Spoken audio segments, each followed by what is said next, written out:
SSC GD fresh recruitment notification এইমাত্র প্রকাশিত হয়েছে 1 ডিসেম্বর, অর্থাৎ আজ থেকেই ফর্ম ফিল আপ চালু হচ্ছে। 31 ডিসেম্বর লাস্ট ডেট, অর্থাৎ এই ডিসেম্বর মাস গোটাটাই পাচ্ছ ফর্ম ফিল আপের জন্য। নতুন ফ্রেশ ক্যান্ডিডেটের জন্য দারুণ অপরচুনিটি। 25,400+ শূন্য পদ রয়েছে।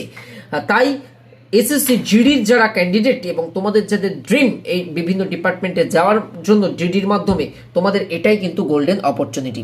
আমাদের ক্লাস বা ব্যাচেস নিয়ে অনেকে কল করা শুরু হয়েছে ইতিমধ্যে, তোমাদেরকে জানিয়ে রেখি উইদিন উইক, এক সপ্তাহের মধ্যে, যেহেতু এসএসসি জিডি বাংলাতে দেওয়া যায় এবং লাস্ট এই 1-2 বছর বিশেষত আমাদের রাজ্যে তেমন কোনো পরীক্ষা ছিল না, তো আমরা রেকর্ড ব্রেকিং যা সিলেকশন দিয়েছি সব এসএসসি জিডিতেই। তো চোখ বন্ধ করে নিঃসন্দেহে এসএসসি জিডির প্রিপারেশনে ভরসা করতে পারো। টিডব্লিউএস একাডেমিকে আমরা এই সপ্তাহের মধ্যে নতুন ফাউন্ডেশন ব্যাচ লঞ্চ করব। অধ্যায় ভিত্তিক সমস্ত সাবজেক্টের theory class plus MCQ, specially focused হবে স্ট্যাটিক জিকের মধ্যে, এবং সেই অ্যাকর্ডিং মক টেস্টেরও বন্দোবস্ত করা হবে। All the best, form fill আপের জন্য তৈরি হয়ে নাও। আর এই সপ্তাহ থেকে মোটামুটি আমাদের প্রিপারেশনের ব্যাচ স্টার্ট হয়ে যাবে টিডব্লিউএস একাডেমিতে।